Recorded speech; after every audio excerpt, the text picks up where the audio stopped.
नमस्कार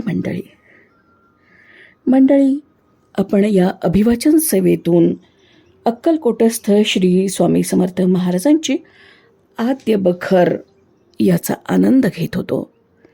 आज या सेवेचा शेवटचा भाग स्वामीचरणी अर्पित करतीये.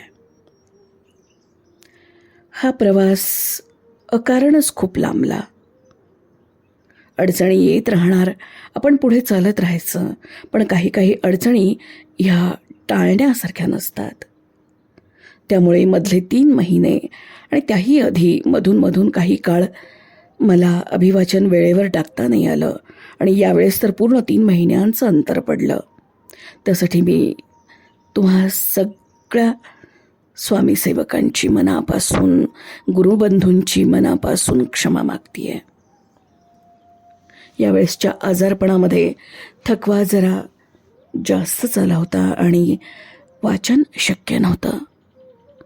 नाहीतर आत्तापर्यंत प्रत्येक आजारपणामध्ये मी माझं अभिवाचन सातत्याने सुरू ठेवलं होतं.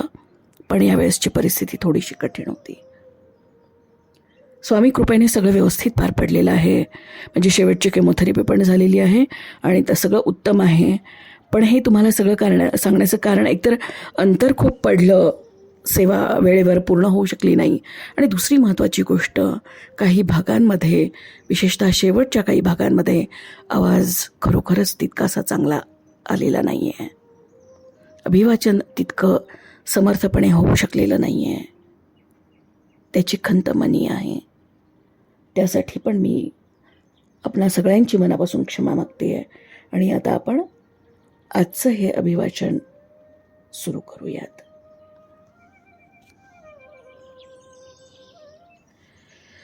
अक्कलकोटस्थ श्री स्वामी समर्थ महाराजांची आद्य बखर. प्रकाशक धार्मिक प्रकाशन संस्था. अभिवाचन अदिती पालिमकर. भाग 58. भाग शेवटचा.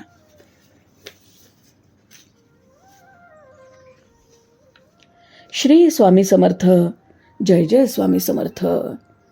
श्री स्वामी समर्थ. देह ठेवण्याच्या अगोदर 15 दिवसांची गोष्ट आहे. एके दिवशी महाराज दादा सुभेदार यांच्या घरी असताना पुष्कळ शिष्य मंडळी जमली होती. दरवाजाबाहेर एक दगडाची कुंडी पडली होती. ती कुंडी उचलून मुरलीधराच्या देवळानजीक एक तळं आहे त्यात नेण्याविषयी महाराजांनी सेवेकऱ्यांना आज्ञा केली. त्याप्रमाणे सेवेकऱ्यांनी कुंडी घेऊन तळ्यावर नेली. महाराजही त्याच्या मागोमाग गेले. महाराजांनी गुडघाभर पाण्यात आपण स्वतः जाऊन ती कुंडी पाण्यात बुडवण्याविषयी सेवेकऱ्याला आज्ञा केली.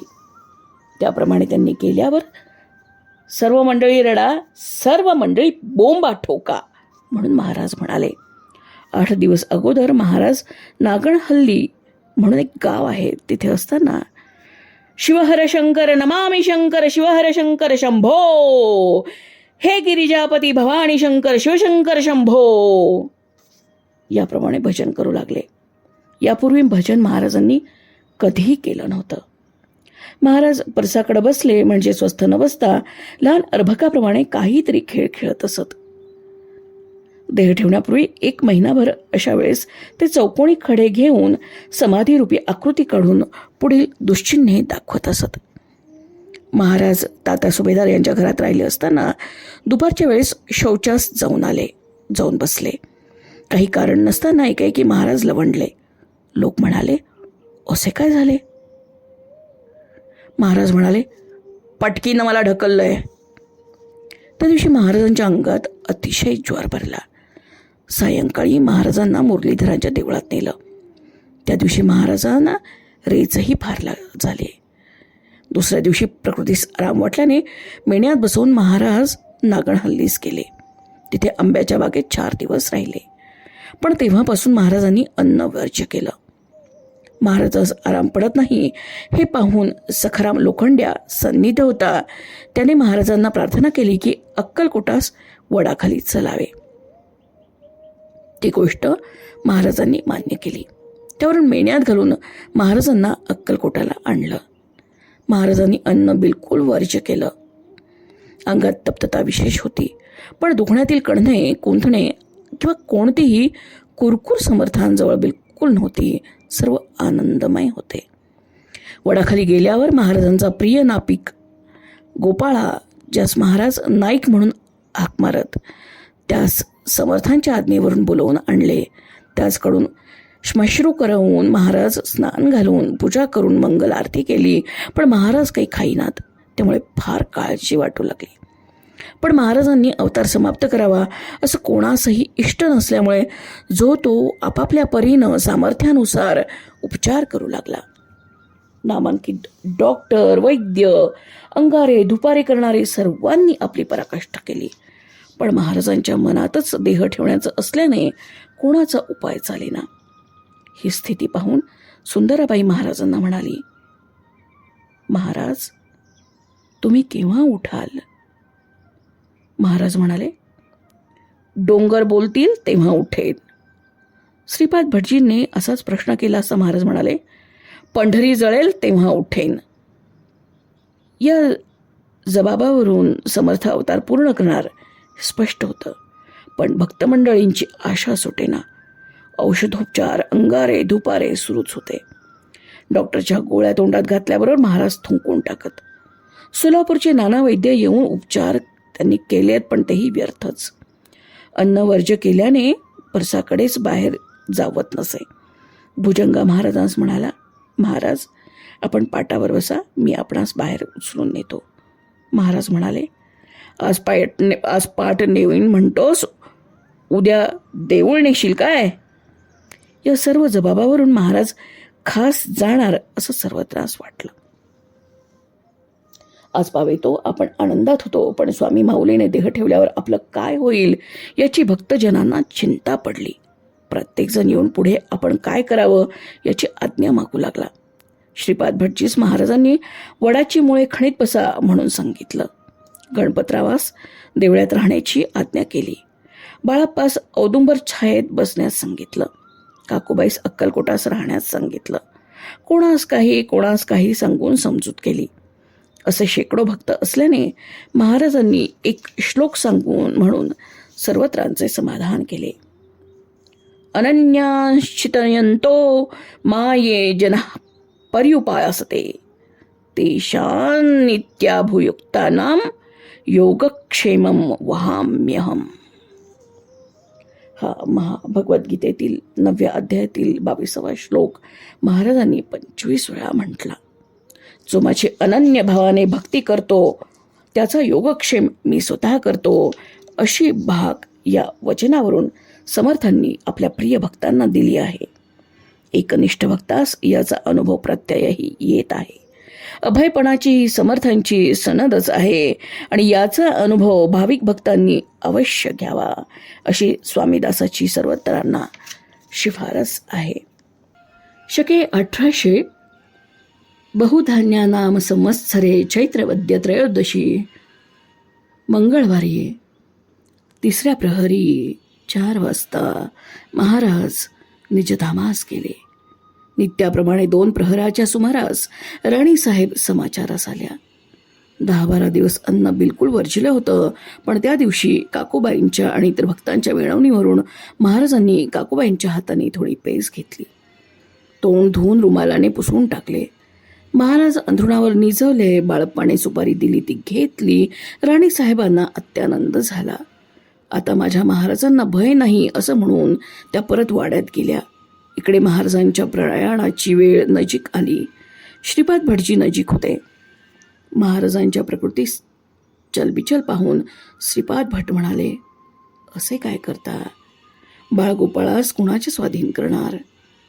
महाराजांनी उठून बसवावे अशी आज्ञा केल्यावरून श्रीपाद भटानं तसं केलं. स्वतः मांडी घालून महाराज बसले आणि पाहता पाहता एकदम निजानंदी निमग्न झाले. एकाएकी डोळ्याच्या पापण्या हलण्याच्या राहिल्या. महाराजांची तेजपुंज कांती जशीच्या तशी होती. अंतकाळी समर्थांच्या मुखातून खसखशी एवढे पांढरे 3 दाणे पडले. ही बातमी जिकडे तिकडे तेव्हाच पसरली. जिकडे तिकडे हल्लकल्लोळ झाला. भुजंग आणि काही निस्सीम भक्त डोके आपटून घेऊन प्राण देण्यास सिद्ध झाले. सर्व भक्त आक्रोश करून समर्थांचे गुण आठवू लागले. तान्हुल्याची माय गेली असता जसं ते पोरकं होतं, पोरकं दिसतं, तसे सर्व भक्त अनाथ झाले. हजारो लोकांच्या झुंडीच्या झुंडी वडाजवळ जमल्या. हर हर महादेव असा एकच घोष होऊ लागला. भजनीवाल्यांचे मेळे जमा होऊन जिकडे तिकडे भजन सुरू झाले. खेड्याहून बातमी कळताच हजारो लोक रुदन करत अक्कलकोटा झाले. त्यावेळेस हृदयद्रावक पाषाणास पाजर फुटण्यासारखे भक्तजनांच्या विलापांचे वर्णन करणे हे आमच्या शक्तीबाहेरचे आहे. काही विचारी स्वामी भक्त होते. त्यांनी आपला शोक आवरून ते पुढील व्यवस्था करण्याकडे गुंतले. एक दिव्य विमान तयार करून त्यात समर्थांस बसवले. भजन, चौघडे, वाजंत्री वगैरे मंगलवाद्य सुरू झाली.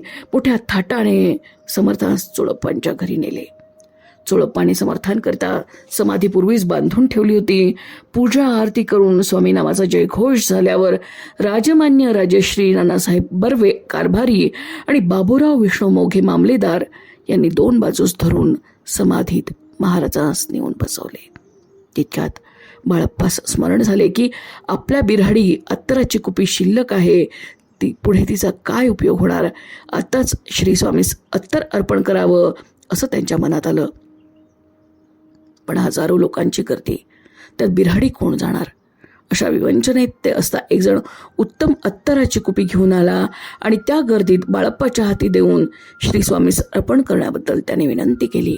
त्यावेळी बाळप्पाला फार आनंद होऊन त्याने अत्तराचे स्वामींच्या अंगास लेपण केले आणि चरणी मस्तक ठेवून सर्वजण बाहेर आले आणि समाधीचे तोंड बंद केले. याप्रमाणे या दत्तावताराची समाप्ती झाली. श्री स्वामी समर्थ. जय जय स्वामी समर्थ. श्री स्वामी समर्थ. श्री गुरु स्वामी समर्थ. जय जय स्वामी समर्थ. श्री स्वामी समर्थ. श्री अक्कलकोट निवासी स्वामी महाराज चरित्र समाप्त. श्री स्वामी समर्थ. धन्यवाद, धन्यवाद, धन्यवाद.